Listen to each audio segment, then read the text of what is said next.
Mtazamaji wa Wasafi Media, leo Novemba 10, jioni hii ya leo, taarifa ambazo zimetufikia hivi punde ni kwamba jeshi la polisi limewaachia kwa dhamana viongozi wakuu wa chama cha Demokrasia na Maendeleo Chadema waliokuwa wanawashikilia. Viongozi hao ni Mheshimiwa John Heche ambaye ni makamu mwenyekiti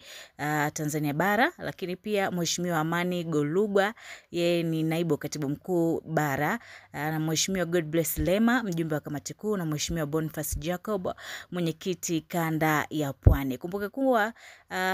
Mheshimiwa John Heche ambaye ni makamu mwenyekiti wa chama cha Demokrasia na Maendeleo alikamatwa na kushtakiwa kwa kosa la ugaidi,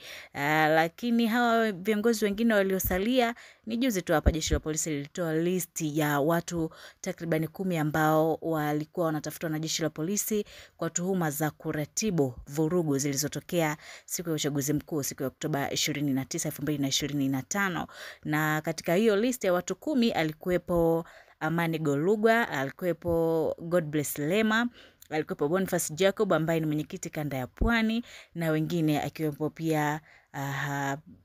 Askofu Josephat Gwajima. Sasa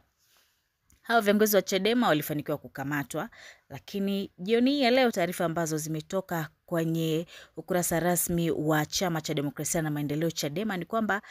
viongozi wote wa chama cha Demokrasia na Maendeleo Chadema wameachiliwa huru kwa dhamana hadi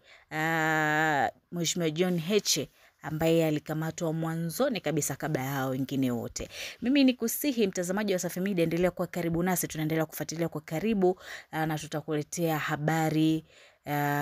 zenye ujazo kamili kuhusiana na kuachiwa huru kwa hawa viongozi wa chama cha Demokrasia na Maendeleo Chadema. Mimi naitwa Nezia Morris na hii ni Wasafi Media.